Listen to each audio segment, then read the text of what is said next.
저는 오늘 여러분과 함께 하나님의 절대 주권 아래에서 활동하는 사탄이라는 제목으로 사무엘하 24장 1절에서 25절을 본문으로 설교를 하려고 합니다.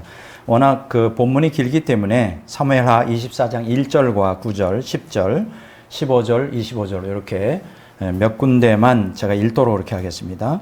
여호와께서 다시 이스라엘을 향하여 진노하사 그들을 치시려고 다윗을 격동시키사 가서 이스라엘과 유다의 인구를 조사하라 하신지라. 요압이 백성의 수를 왕께 보고하니 곧 여호와께서 칼을 빼는 담대한 자가 이스라엘에서 칼을 빼는 담대한 자가 80만 명이요 유다 사람이 50만 명이었더라. 다윗이 백성을 조사한 후에 그의 마음에 자책하고 다윗이 여호와께 아뢰되 내가 이 일을 행함으로 큰 죄를 범하였나이다. 여호와여 이제 간구하옵나니 종의 죄를 사하여 주옵소서. 내가 심히 미련하게 행하였나이다 하니라. 이에 여호와께서 그 아침부터 정하신 때까지 전염병을 이스라엘에게 내리시니 단에서부터 부엘세바까지 백성의 죽은 자가 7만 명이라.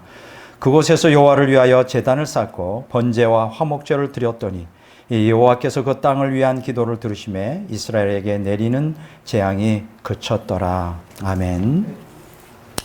자, 지난번 설교 기억하시나요? 하나님의 사탄의 활동을 허용하신 이유라는 제목으로 요한계시록 20장 1절에 3절, 7절에 10절을 본문으로 설교했습니다.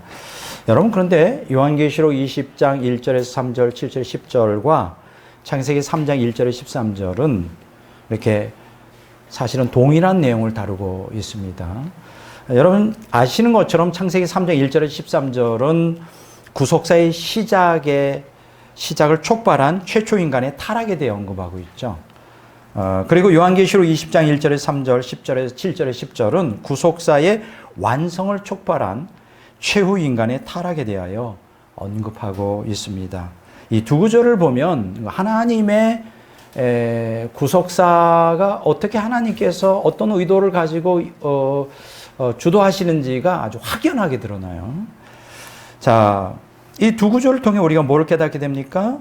하나님은 전능하시죠. 그렇죠? 전능하신데 이렇게 하나님과 인간 사이에 이렇게 그 이간질시키며 하나님과 인간을 끊임없이 괴롭히는 그 사탄.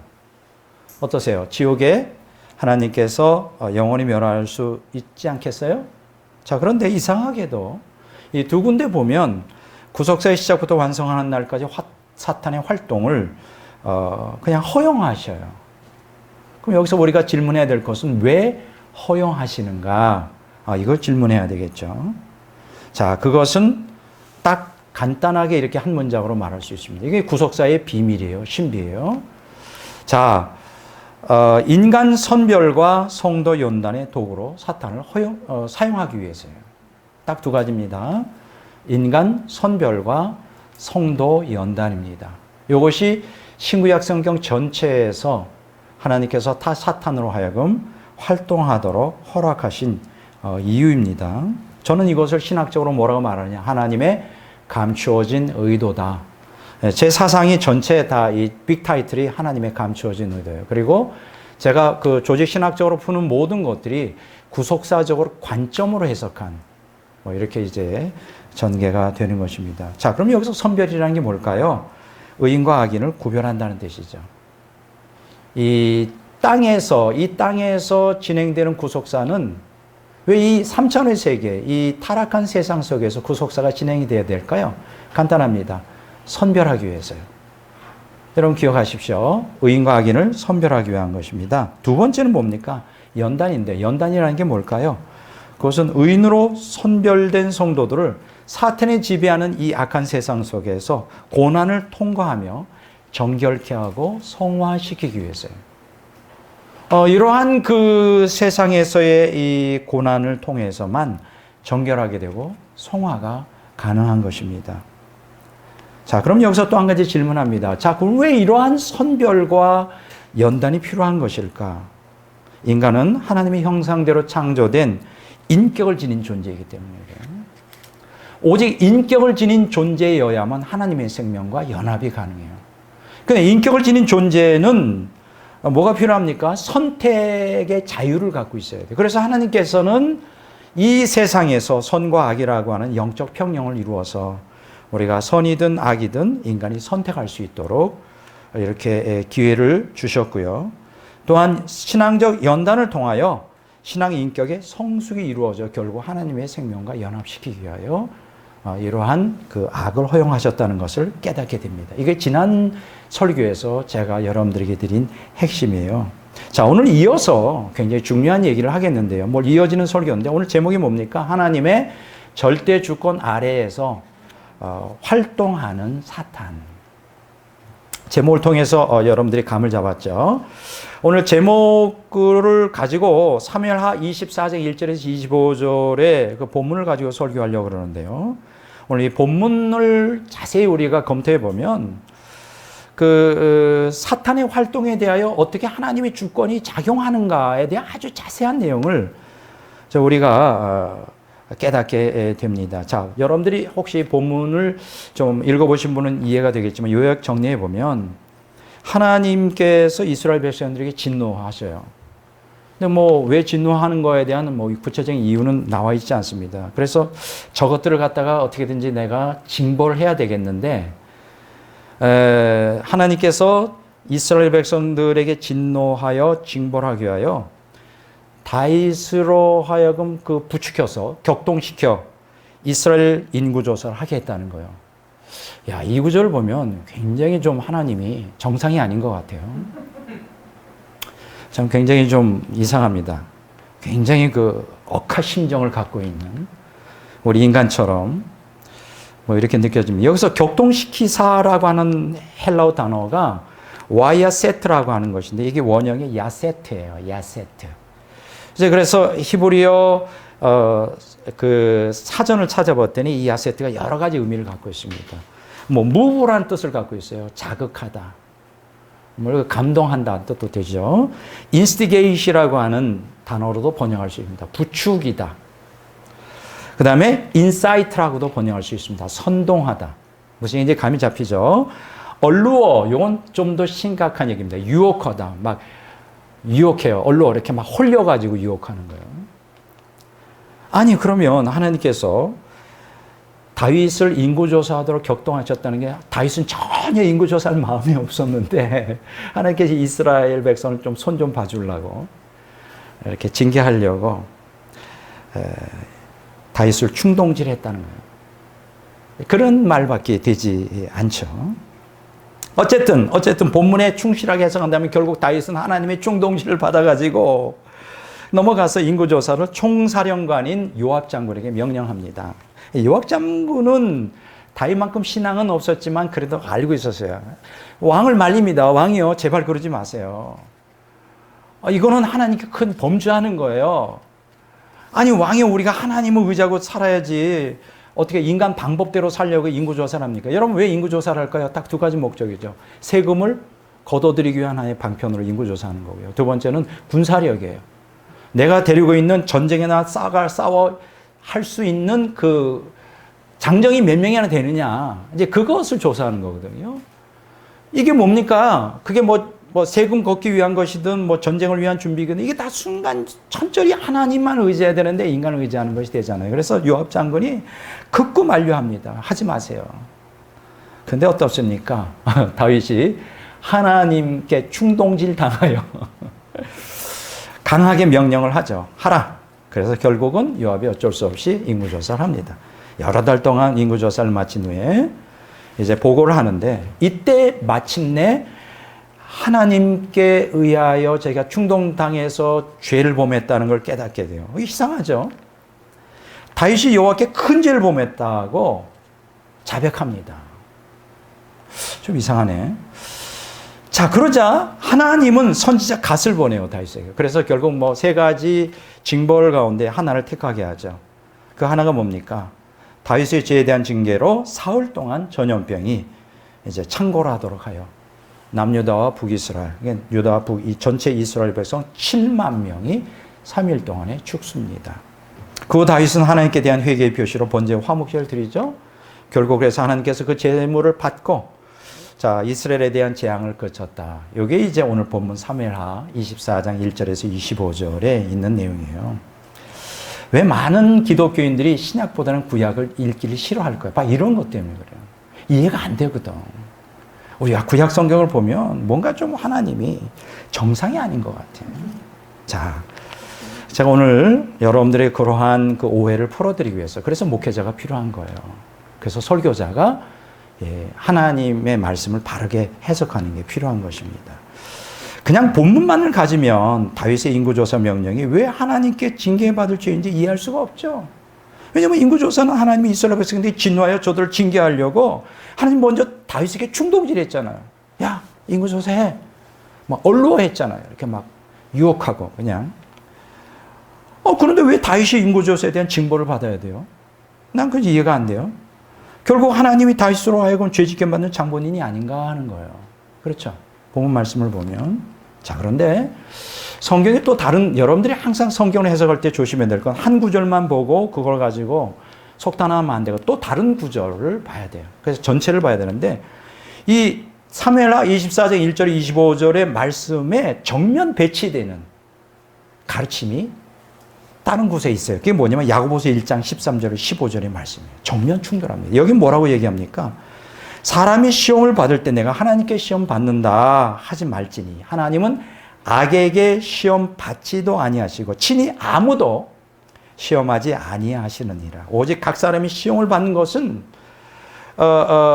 자기 욕심에 끌려 욕심에 끌려 미혹됨이니 욕심이 잉태한 즉 죄를 낳고 죄가 장성한 즉 사망을 낳느니라.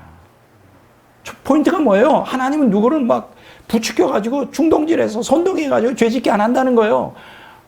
하나님이 그러신다는 거예요. 어떻게 하나님이 그럴 수 있겠느냐. 그런데 성경 여러 군데 보면 하나님이 인간을 시험하셨다는 얘기도 있어요. 하나님이 시험하지 않는다며 그럼 여기서 말하는 시험을 하셨다는 얘기 뭘까? 창세기 22장 1절 2절에 보면 이 일 후에 하나님이 아브라함을 시험하시려고 그를 부르시되 내 아들 내 사랑하는 독자 이삭을 데리고 모리아 땅으로 가서 내가 내게 일러준 한 산 거기서 그를 번제로 드려라. 이렇게 명령하죠. 시험하셨어요, 아브라함. 왜 시험하셨을까? 유혹한 거요? 아니죠. 죄짓게 유혹한 게 아니라 테스트한 거죠. 진짜인지 가짜인지. 자, 신명기 8장 2절에도 이런 말씀이 있습니다. 내 하나님 여호와께서 이 40년 동안에 내게 광야길을 걷게 하신 것을 기억하라. 이는 너를 낮추시면 너를 시험하사 내 마음이 어떠한지 그 명령을 지키는지 지키지 않는지 알려 하심이라. 여기서도 이스라엘 백성들을 시험했다는 말씀이 나와요. 여러분, 하나님께서는 종종 여러분들을 시험하십니다. 테스트. 진짜인지 가짜인지. 진짜예요. 그 시험을 잘 통과하셔야 돼요. 어떤 때는 좋은 환경을 통해서 시험하십니다. 어떤 때는 고난의 환경을 통해서도 시험하셔요. 사실 그렇잖아요, 여러분. 저 사람이 진국인지 아닌지는 어떻게 합니까? 좋을 때는 뭐 내가 돈이 많고 막 사람들에게 베풀 때는 다 좋아하죠. 내가 정작 어려움을 당해봐야 저 사람이 나에게 대한 거 보고 진짜인지 가짜인지 아는 거예요. 그렇지 않습니까? 인간도 그렇게 할진데 하나님이 우리를 테스트해보지 않겠어요? 이 오늘 창세기 22장 1절 2절 신명기 8장 2절에 보면 하나님이 우리의 신앙의 진위를 알기 위해서 테스트하신다고요. 이런 테스트는 하나님이 하셔요. 그런데 이건 안 하시죠. 뭐요? 죄를 짓게 유혹은 하지 않는다는 거예요. 마태복음 4장 1절에 보면 마귀가 예수님을 광야로 끌고 가서 40일 동안 시험했다고 나오죠. 이때의 시험은 테스트가 아니라 템프테이션이에요. 유혹이에요. 마귀는 우리를 유혹하고 죄짓게, 하나님은 우리의 신앙의 진위를 알기 위하여 테스트하시는 분이에요. 물론 한글로는 두 가지 다 시험이라고 번역할 수 있지만 전혀 다르죠. 이걸 구분하시기 바랍니다. 이처럼 하나님은 어느 누구도 죄를 지어 멸망하도록 유혹하지 않으십니다. 자, 그렇다면 이 문제가 심각하네. 왜냐하면 사무엘하 24장 1절에서 25절을 보면 하나님이 충동질했다고 하지 않았는가요? 그건 죄짓게 한 거 아니에요. 그리고 인구조사하니까 꼭 거기에 대해서 또 징벌하잖아요. 이걸 어떻게 해석해야 되냐? 그래서 여러분들이 성경을 단편적으로만 보면 안 됩니다. 이것과 상응하는 사무엘하 24장 1절과 25절에 있는 말씀과 동일한 내용을 다루고 있는데 또 어디 있느냐? 쭉 훑어보면 역대상 21장 1절에서 27절에 나옵니다. 그러니까 이 비교해야 되는 거예요. 그래서 성경을 이 단순무지하게 읽으면 안 됩니다. 이 입체적으로 구약과 신약을 같이 균형 접해. 그래야 바른 해석이 나오는 건데, 자, 이렇게 사무엘하 24장 1절과 25절, 그리고 그것과 상응하는 성경이 역대상 21장 27절에 똑같은 내용이 나오는데, 역대상 21장 1절에 27절에 보면 다윗이 인구조사하도록 충동질한 게 사탄이라고 또 얘기해. 이건 또 헷갈리네. 그러면 어떤 말씀이 또 맞은 거예요? 사무엘하 24장에는 다윗을 충동질한 게 하나님이라고 얘기하고, 역대상 21장에서는 인구조사하도록 다윗을 충동질한 게 사탄이라고 그러는데, 도대체 그러면 성경 어떤 거 맞는 거예요? 이럴 때는 또 지혜가 있어야 돼요. 이거를 종합할 수 있는 능력이 있어야 되는 겁니다. 자, 여기 역대상 21장 1절 한번 읽어보겠어요. 사탄이 일어나 이스라엘을 대적하고 다윗을 충동하여 이스라엘을 계수하게 하니라. 보세요. 다윗이 충동질, 사탄이 충동질했다 그러죠. 사무엘하 24장 1절에는 격동시키사와 역대상 21장 1절에 충동하여 히브리어로 동일한 단어예요. 의미가 다르지 않아요? 동일한 단어예요. 그러면 사무엘하 24장 1절은 여호와께서 충동질했다 그러고, 역대상 21장 1절에 사탄이 충동질했다는데, 그럼 이게 무슨 되느냐 하는 거예요. 절대 그렇지 않습니다.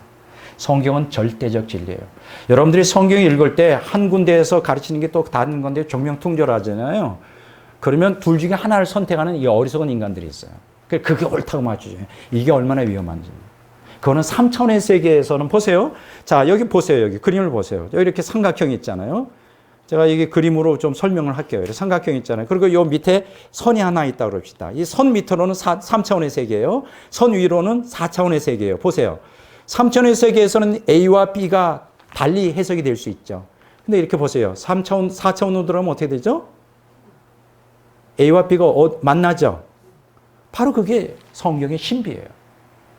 우리가 성경에 기록된 A와 B 사건이 서로 상충한다고 생각하면 안 돼요. 그것이 영적인 본질로 들어가면 그게 하나로 뭉칩니다. 똑같습니다. 사무엘하 24장 1절과 역대상 21장 1절에 하나님과 여호와가 충동질했다는 게 서로 상치되지 않아요. 서로 조화를 이루어야 되는 거예요. 그래서 이 두 구절이 상보적 관계를 갖습니다. 자, 그러면 이것을 기초로 이 두 구절을 조화시켜 다윗의 인구조사를 한번 재설정하여 설명해 보겠습니다. 자, 제 설명이 아마 정확할 거예요. 자, 인구조사를 하려고 하는 최초의 마음을 누가 갖게 될까요? 하나님일까요? 사탄일까요? 다윗입니다. 자, 아까 우리가 야고보서 1장 13, 15절에 말했죠. 사람이 하나님은 누구를 시험하지 않는다. 죄짓게 시험하지 않는다. 사람이 시험, 유혹에 빠지는 것은 뭐 때문이다? 마음속에 욕심 때문에. 여러분, 우리 마음속에 욕심이 없으면 사탄도 접근 못해요. 그렇지 않아요? 욕심이 없고 우리 안에 하나님 중심이면 아무리 사탄이 우리를 유혹하고 시험해도 넘어가지 않잖아요. 왜 넘어가죠? 유혹에? 욕심 때문에 그래요. 그걸 갖다가 빌미 삼아. 똑같습니다. 왜 사탄이 공격을 했을까요? 제일 먼저 다윗이 교만한 마음 때문에 하나님의 능력이 아닌 인간 능력을 의지하고자 그 욕심으로 인구조사를 하고자 하죠. 그러니까 바로 그 순간에 사탄이 틈타는 거예요. 충동질하는 거죠. 왜 사탄이 충동질할까요? 그래, 다윗으로 하여금 죄짓게 만들려고. 인구조사 하도록 죄짓게 유혹하는 거죠. 자, 그랬을 때 하나님은 어떻게 했을까? 그걸 막았을까? 막지 않았어요. 하나님은 인구조사로 다윗을 징계하고자 했어요. 왜냐하면 아직도 여전히 인간적인 생각이 있거든. 그래서 하나님 중심적인 사신앙으로 변형시키고자 그 사탄의 충동질을 허용하십니다. 자, 이렇게 하면 답이 나오죠. 자, 이와 같이 하나님, 사탄, 인간, 이 삼각구도는 다윗에게만 적용되지 않습니다. 신구약 성경 전체, 더 나아가서 인류 구속사 시작되고 진행되고 완성되는 모든 과정 가운데 항상 이 삼각구도가 작용을 해요. 여러분, 이런 얘기 하잖아요. 하나님이 살아계시다면 나에게 왜 이런 고통을 주시느냐. 허락하시는 거예요. 우리에게 오는 좋은 일, 나쁜 일 다 하나님의 주권적 섭리 가운데서 오는 겁니다. 이거를 깨달아야 돼요. 이거를. 현상만 보고 하나님을 원망하면 안 되는 거예요. 여러분, 이처럼 사탄은 하나님의 절대 주권 아래에서 이렇게 활동을 하는 것입니다. 하나님께서 사탄이 다윗으로 하여금 인고조사하도록 허락하세요. 그 이유가 왜 그러냐면 그걸 통해 궁극적인 유익을 얻기 위해서요. 다윗을 징계하여 변화시키기 위해서. 자, 그러면 한 가지 질문하겠습니다. 이렇게 호되게 인구조사했다가 당한 다윗이 다시 했을까? 다시 안 하죠. 여러분, 인간에게 하나님의 징계를 허락하시는 이유가 우리를 훈련하기 위해서. 그 어린애가 이런 말썽을 많이 피우잖아요. 자꾸만 그냥 뜨거운 솥단지에도 손을 대려고 그러면 아예 확 돼버려. 그냥. 막 울고 난리예요. 다음에도 아주 손을 끌어들여도 다음부터 무서워가지고 안 하죠. 여러분, 이스라엘 백성들이 가나안 땅에 정착하면서 북이스라엘 남유다가 뭐 때문에 멸망했어요? 물론 두 가지죠. 하나는 우상숭배. 그게 가장 그 큰 원인이죠. 두 번째는 사회윤리, 사회정의를 안 했기 때문인데 어쨌든 북이스라엘과 남유다가 멸망합니다. 이스라엘 백성들이 그 후에 우상숭배를 했을까요? 치가 떨릴 정도로 안 합니다. 호되게 당해가지고. 그래서요, 하나님께서 사랑하는 성도들은 호되게 연단하셔요. 연단이 없으면 사생하라고 지금 말씀하시잖아요. 이제 그런 구도에서 오늘 이 말씀을 이해하셔야 됩니다. 자, 하나님은 주권적 섭리 가운데서 악령들이 활동하는 걸 허락하셔요. 기억하십시오. 하나님이 악령들을 지시하고 명령하는 거 아닙니다. 이렇게 또 오해하면 큰일 나요. 이것을 우리는 신학적으로 하나님의 허용적 의지, 하나님의 허용적 의지다. Permissive will of God. 이게 신학 용어예요. 자, 한번 따라서 할까요? 하나님의 허용적 의지. 자, 하나님의 의지에는 두 가지가 있어요. 하나님의 유효적 의지가 있고 하나님의 허용적 의지. 유효적 의지는 직접적으로 의지를 들여서 이렇게 행하는 거예요. 그러나 이 허용적 의지는 그냥 허락하는 거예요. 이렇게 허락하시는 거. 이걸 허용적 의지라 그래요. 자, 악령들이 인간을 공격하거나 해를 끼치는 것은 하나님이 허용하실 때만 가능하다는 걸 기억하십시오. 하나님 뜻 가운데 있는 거. 이것은 사탄과 악령들의 활동이 하나님의 절대 주권 아래 있음을 보여주는 거예요. 자, 그런데 오늘 이제 본문 말씀을 근거로 해서 이제 제가 성경을 쭉 읽다 보면 마음에 이렇게 거실리는 구절들이 많아요. 뭐냐면 하나님의 악령들을 부리시며 저들에게 직접 명령을 내리는 듯한 구절들이 종종 나타나거든요. 아예 성경을 안 읽는 사람들은 뭐 이런 질문도 안 하지만 성경을 깊이 진리갈 만한 사람들 이런 딱 구절들이 이으면 막 시험 들죠. 이게 뭐야? 그러면 구약의 하나님은 이 잔인한 진노의 하나님, 신약의 하나님, 사랑의 하나님 뭐 이렇게 나오는 거예요. 그거 아니거든요. 이런 구절들을 보면 마치 하나님의 악의 세력과 동조의 구속사를 이루는 것처럼 보여요. 그것은 뭐 하나님이 천사도 악령이든 가리지 않고 하나님 목적을 달성하기 위해 저들을 수단으로 사용하는 것처럼 느껴지는 경우가 있단 말이에요.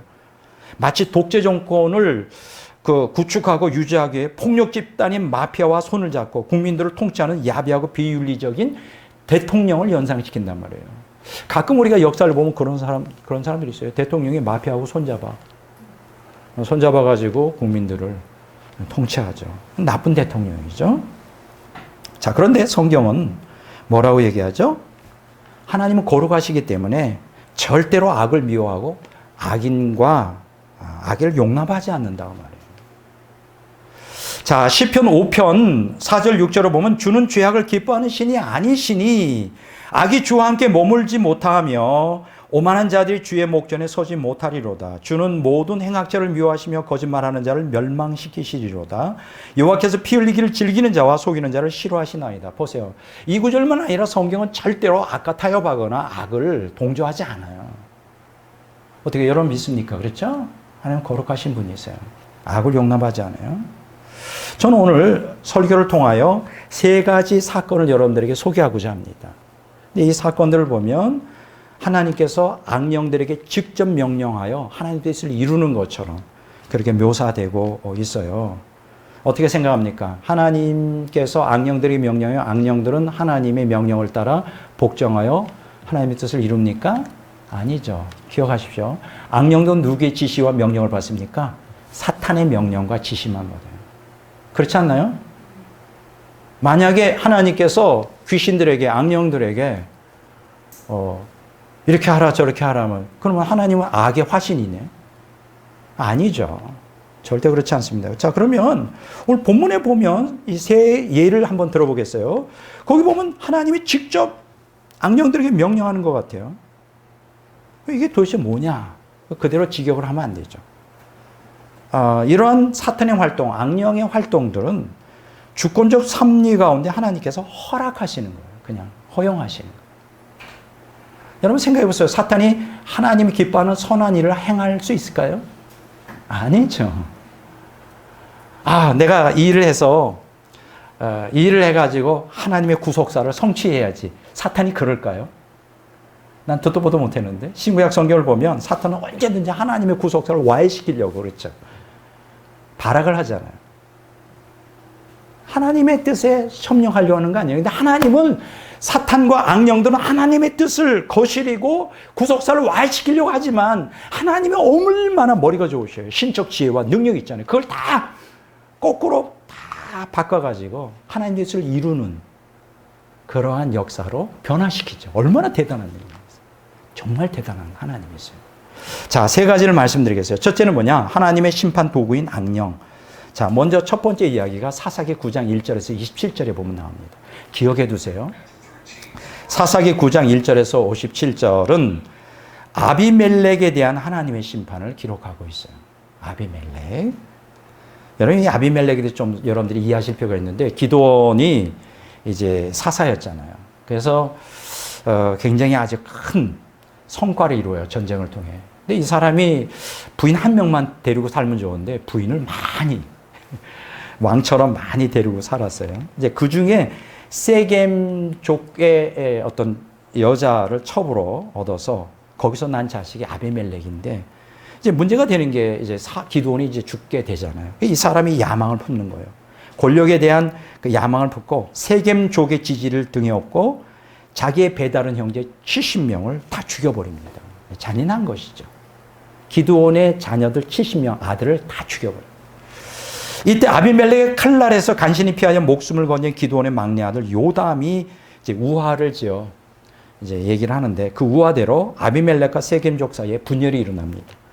그래가지고 결국 아비멜렉이 세겜족들을 공격하여 다 죽여버려요. 물론 완전히 죽인 건 아니지만 대부분 다 죽이고, 그런데 이제 그 아비멜렉과 세겜족 사이의 분열을 누가 조장했느냐? 그걸 하나님께서 악령을 동원하여 그렇게 했다는 거예요. 참 재미있어요. 여기 보면 그 아비멜렉이 왕이 되는 것을 동조한 세겜 사람들과 아비멜렉을 징벌하기 위해 하나님이 그들 사이를 이간질시키기 위해 악한 영을 보냈다는 거예요. 자, 사사기 9장 22절, 23절, 24절에 보면 나와요. 자, 하나님이 아비멜렉과 세겜 사람들 사이에 악한 영을 보내심에 세겜 사람들이 아비멜렉을 배반하였으니 이는 여룻바알의 누굽니까? 기드온이죠. 아들 70명에게 저지른 포악한 일을 갚되 그들을 죽여 피 흘린 죄를 그들의 형제 아비멜렉과 아비멜렉의 손을 도와 그의 형제들을 죽이게 한 세겜 사람들에게로 돌아가게 하심이라. 그러니까 하나님께서 이 악한 아비멜렉의 이 사악한 행동을 또 그것을 하도록 동조한 세겜 족속들을 심판하고 아비멜렉을 심판하기 위해서 누굴 보냈다? 악한 영을 보냈다 그랬어요. 악한 영. 자, 이게 좀 이해가 안 되죠. 하나님께서 천사를 보내서 심판할 수 있는데 왜 악한 영을 동원하는 거야? 하나님은 심판을 집행 후에 악령에게 직접 지시를 내릴 수 있는가? 어떻게 생각하세요? 아니에요. 절대 아니에요. 악령은 사탄의 지시를 따르지 하나님의 지시를 따르지 않습니다. 그러므로 하나님의 악령을 보냈다는 말은 하나님의 섭리가 성취되도록 하나님의 악령을 아비멜렉과 세겜 족속에 이간질하도록 허용하셨다는 거예요. 허락하셨다. 여러분, 마귀는 인간을 이간질하게 물불 가르지 않죠. 그걸 그냥 허락하신 거예요. 이해가 되죠? 네, 그렇게 해석을 해야 되는 거예요. 결국 이로 인해 어떻게 됩니까? 세겜족은 아비멜렉에게 거의 멸망당하죠. 그런데 이제 아비멜렉의 그 멸망의 손에서 피하여 어떤 성에 이제 소수의 세겜족들이 들어갔는데, 이제 그 성도 공격하여 다 죽이려고 아비멜렉의 성 밑에 가서 이제 올라붙어 보는데, 세겜족 중 어느 여인이 성 위에서 맷돌 윗짝 있잖아요. 그걸 갖다 위에서 던져버려. 그런데요, 놀랍게 그게 정통으로 아비멜렉 머리에 떨어지면서 두개골이 완전히 쪼개져 가지고 비참하게 죽습니다. 누가 그렇게 하신 것일까요? 하나님이 섭리하신 것이지. 사사기 9장 50절에서 57절에 보면, 자, 지금 이 첫 번째 케이스에서도 하나님이 악령을 보냈다는 건 직접 보냈다는 게 아니에요. 만약 그렇게 되면 문제가 심각해지죠. 응? 하나님 항상 악령과 타협한다는, 악과 타협한다는, 그건 아니죠. 자, 두 번째 이야기를 여러분들에게 전해드리겠어요. 하나님의 섭리를 이루는 거짓말하는 영에 대한 얘기예요. 열왕기상 22장 1절에서 40절에 보면 아방에 대한 하나님의 심판을 기록하고 있는데, 아람과 이스라엘 사이에 전쟁이 일어났어요. 자, 그런데 이제 이스라엘이 아람에게 길르앗 라못이라고 하는 지역을 빼앗기고 말았어요. 이게 항상 마음에 얹히지. 저걸 다시 찾아야 되는데. 그래서 아방이 이제 길르앗 라못을 탈환하려고, 그때 당시에 궁중에 한 400명의 선지자들이 있었어요. 그 국가로부터 월급을 받는 선지자들이 400명이나 됐어요. 물어보는 거죠. 내가 그 길르앗 라못을 올라가면 탈환할 수 있느냐 없느냐. 그럴 때 이 400명의 선지자들은 이구동성, 아비여 왕이여 올라가십시오. 하나님께서 당신의 손에 붙이셔서 탈환할 수 있습니다. 근데 거기 딱 한 사람, 아주 삐딱하게 나가는 선지자 하나 있었어요. 이게 미가야 선지자인데, 이 사람이 아비 길랄 라못으로 올라가면 그날 그 자리에서 죽게 될 것이라고 예언합니다. 열왕기상 22장 19절에서 23절에 보면 나와요. 미가야가 이르되 그런즉 여호와의 말씀을 들으소서. 내가 보니 여호와께서 그의 보좌에 앉으셨고 하늘의 만군이 그의 좌우편에 모시고 서 있는데, 여호와께서 말씀하시기를 누가 아합을 꾀어 그를 길르앗 라못에 올라가서 죽게 할까 하시니, 하나는 이렇게 하겠다 하고 또 하나는 저렇게 하겠다 하였는데, 한 영이 나와 여호와 앞에 서서 마르되 내가 그를 꾀겠나이다. 여호와께서 그에게 이르되 어떻게 하겠느냐 이르되 내가 나가서 거짓말하는 영이 되어 그의 모든 선지자들의 입에 있겠나이다. 여호와께서 이르시되 너는 꾀겠고 또 이루리라. 나가서 그리하라 하셨은즉, 이제 여호와께서 거짓말하는 영을 왕의 모든 선지자의 입에 넣으시고 또 여호와께서 왕에 대하여 화를 말씀하셨나이다. 이렇게 예언하는 거예요. 왕이시여, 내가 보니까 열렸는데 누가 이 아합을 꾀서 길르앗 올라가게 해서 꾀서 저를 죽이게 할까? 여러 영들에게 물어봤는데 그 중에 한 명의 영이 거짓말하는 영이 돼요. 내가 400명의 선지자 입에 있어가지고 거짓말하게 해서 아합을 길르앗 올라가 죽게 하겠습니다. 그 얘기예요. 그럼 여기서 한 가지 질문이 있습니다. 거짓말하는 영이 누굴까요? 천사일까요? 악령일까요? 천사가 거짓말합니까? 악령이에요. 악령이라고. 자, 그러면 하나님이 악령에게 거짓말하라고 지시하신 것일까요? 그렇게 만약 그런 하나님이라면, 야, 하나님이 수단 방법 가리지 않고 구속사를 성취하기 위해 거짓말도 하고 온갖 짓을 다 하시는구나. 무슨 그러면 하나님이 선하시고 거룩하시겠어요? 그런 거 아니죠. 하나님의 섭리가 성취되도록 하나님은 악령의 거짓말을 하도록 허용하신다는 거예요. 허용하신다는 거예요. 그런 뜻이에요, 이 본문이. 결국 미가의 선지자의 예언대로 어떻게 됐습니까? 아합은 미가의 말을 듣지 않고 400명의 거짓 선지자들의 말을 따라 길랄 라못을 탈환하게 갔다가 그날 이상하게 아람 한 병사가 화살을 그냥 아무데나 대고 쐈는데, 야, 아무데나 대고 날아가다가 그 아합은 갑옷을 입었기 때문에 화살도 막아주는데 그 솔길 있잖아요. 갑옷과 갑옷 사이에 그 틈을 화살 촉이 확 들어간 거예요. 죽었지 뭐. 참 이상해요. 여러분, 하나님이 징계하거나 심판을 하려고 하면 어떻게든지 하십니다. 그래서 여러분, 인간 머리를 굴리지 말아야 돼. 인생 살아가는데. 하나님만 의지하고 살아야 돼. 하나님의 신적 지혜와 그 능력을 의지해서 살아야지 약한 꾀를 쓰면 안 되는 거예요. 아합은 자기가 죽지 않으려고 그런 거예요. 그런데 죽었어. 열왕기상 22장 29절에서 40절에 보면 여기 거짓말하는 영이 뭐예요? 악령이죠. 그럼 하나님이 악령에게 지시할 수 있다는 거예요? 그런 뜻이 아니죠. 이 악령은, 거짓말하는 영, 이 악령은 사탄의 지시를 받는데 항상 거짓말해요.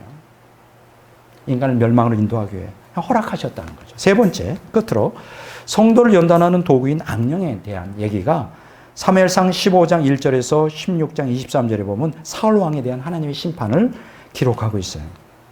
여러분, 우리가 잘 아시듯이 하나님이 이스라엘 백성의 처음으로 세운 게 사울 왕이잖아요.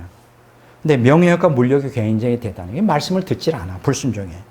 계속 불순종하며 죄를 범하게 되자 하나님이 이제 사울을 패하고 이제 다윗에게 기름 부어 왕으로 삼으려는 계획을 점차적으로 수립하게 됩니다. 자, 그러면 하나님은 이제 그렇게 하기 위해서는 다윗을 왕궁에 자유롭게 출입할 수 있도록 먼저 그렇게 해야 되거든요. 그래가지고, 왜냐면 다윗은 목동에 불과해. 목동이 어떻게 왕이 될 수 있냔 말이에요. 왕족도 아니고, 그렇잖아요. 그러니까 하나님께서 이제 계획을 세우시는데 어떤 계획이냐. 사무엘상 16장 14절에 보면 여호와의 영이 사울에게서 떠나고 여호와께서 부리시는 악령이 그를 번뇌케 하였다고 기록했어요. 성령이 떠나고 악령이 들어간 거예요. 근데 하나님께서 그것을 허락하신 거예요. 허락하셨어요. 여기서 여호와께서 부리는 악령이라는 것은 하나님의 지시를 따라 귀신이 들어갔다는 얘기가 아니에요. 그러면 여호와께서 악령을 부리십니까? 그렇게 되면 좀 곤란해요. 부려? 천사도 부리고 악령도 같이 부려? 그건 아닌 것 같죠? 그럼 여기서 여호와께서 부리시는 악령이라는 게 뭐예요? 하나님께서 송주하게 여호와께서 악령을 조정한다는 뜻이에요? 아니에요. 악령이 사울의 마음에 들어가려고 항상 틈을 봤는데 그냥 내버려 둔 거예요. 여러분 아십니까? 지금 우리가 귀신 들어갈 수도 있는데 귀신 들어가지 않는 이유는 하나님이 지키고 있기 때문이에요. 그러면 어떤 사람은 귀신이 들어갈까? 하나님이 허락해서 들어가는 거예요. 왜냐면 거기 뜻이 있는 거예요. 아, 재수가 없어가지고 들어갔다. 이렇게 생각하면 안 돼요.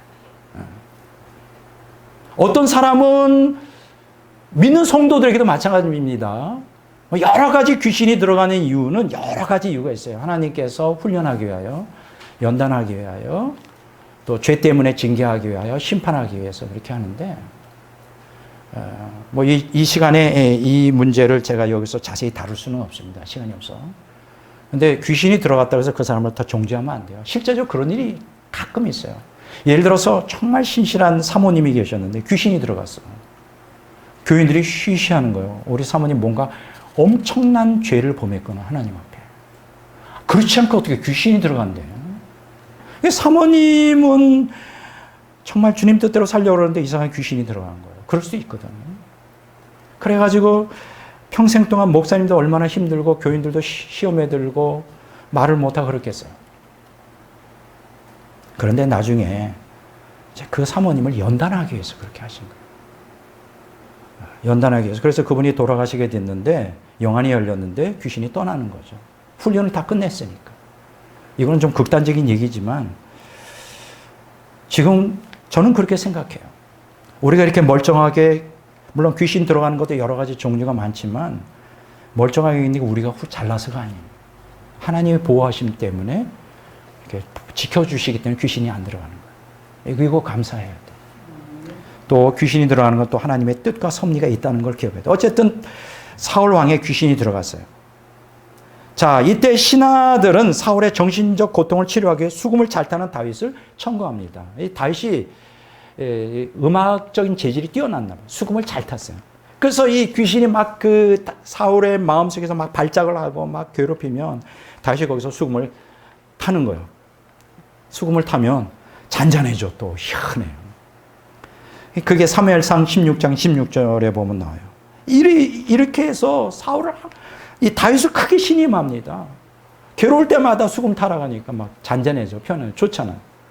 이때 이제 신임을 받기 시작하고 이제 자기 병기 든 자로 삼고 궁중에서 계속 수금 타는 일을 했는데 사무엘상 16장 14절에 23절에 보면 그 다윗은 계속 온 백성으로부터 사랑과 인정을 받기 시작하고 사울이 악령의 지배를 받을 때마다 다윗을 단장으로 죽이려고 하죠. 사무엘상 18장 5절에 16절. 그리고 다윗은 결국 악령이 살핀 사울에 의해서 20살 때부터 30살, 그러니까 10년간 유다왕이 될 때까지 도망자가 돼요. 그러면서 굉장히 극한 고난을 당합니다. 이 귀신 들린 사울 왕에 의해 아주 엄청난 연단을 받아요. 제정신이 아닌 거죠. 결국 악령은 어떤 역할을 했죠? 하나님의 섭리를 따라 다윗이 하나님을 철저히 의지하여 연단받도록 연단하는 도구로 하나님이 허용하신 거예요. 제가 오늘 절대 주권 아래에서 활동하는 사탄이라고 하는 제목으로 오늘 설교를 했습니다. 자, 오늘 이 말씀을 통해 여러분들이 뭐를 깨달을 수 있을까요? 사탄과 그의 하수인은 악령들의 활동은 철저히 어디 아래 있다? 하나님의 주권 아래에서 하나님의 섭리를 성취하기 위한 도구로서 하나님이 허락하셨다. 허용하신다. 이걸 여러분들이 잊지 마시기를 바랍니다. 때때로 악인들의 심판을 위해서, 때때로 의인들의 연단을 위하여, 때때로 성도들의 징계를 위해서 여러 방식으로 하나님은 사탄과 악령들을 활용하셔요. 자, 그런데 성경에 보면 하나님이 악령들에게 직접 지시하시는 것 같은 표현들은 악령들의 활동을 허용하신다는 의미로 해석해야지, 그들과 타협하고 협력하여 그렇게 하나님의 구속사를 이룬다 이렇게 오해하면 문제가 심각하게 이상하게 됩니다. 왜냐하면 악령들은 사탄의 지시와 명령을 따르지 하나님의 지시와 명령을 절대 따르지 않아요. 절대. 더욱이 하나님은 구속사와 멸망사를 성취하기 위해 사탄이나 악령들과 협력하지 않습니다. 다만 하나님은 그의 신적 지혜와 능력으로 사탄과 악령들의 악한 의도 활동을 악인들의 심판과 의인들의 연단 도구로 잘 활용하시는 거예요. 그래서 우리는 사탄이나 악령의 활동을 바라보지 말아야 돼요. 그 현상만 바라보지 말고 그 배후 위에서 우리를 향하신 하나님의 절대 주권적 섭리를 간파하는 게 매우 중요합니다. 왜 하나님께서 그런 것을 허락하셨을까? 나로 하여금 더 겸손하게 이런 고난 가운데 하나님만을 의지하라고, 하나님만을 붙들라고 하나님은 허락하신 은혜의 시간들이구나. 이거를 좀 여러분들이 이해할 수 있다면 우리가 더 우리에게 좋은 일이 오건 나쁜 일이 오든 또 선한 일이든 악한 일이든 다 결국 하나님의 구속성 경륜을 성취하기 위해서 하나님의 도구로 활용하시는구나. 이제 이걸 깨닫게 되면 뭐가 나오죠? 하나님께 영광과 찬송과 감사만 나오게 돼요. 이해가 되시죠? 오늘 하나님의 절대 주권 아래서 활동하는 사탄이라는 제목으로 오늘 설교했는데, 오늘 이 말씀을 마음속에 깊이 새기고 이 땅에 이 악한 세력들이 어마어마하게 활동하는 시대, 앞으로 더욱 심해질 거예요. 이런 상황 가운데서 왜 하나님께서 그거를 허락하시는가? 구속사적인 섭리가 있다는 거예요. 이걸 여러분 깨달으십시오. 여러분의 가정에서, 직장 생활이나 여러분들이 사회 생활에서 이런 사탄의 공격, 또 이러한 악령들의 이러한 역사들, 활동들을 많이 접하게 되고 앞으로 접하게 될 때 거기에 하나님의 섭리가 있는 거예요. 오히려 그런 가운데 또 하나님을 의지하는, 그래서 승리하시는 저와 여러분들이 되시기를 주의 이름으로 축원합니다.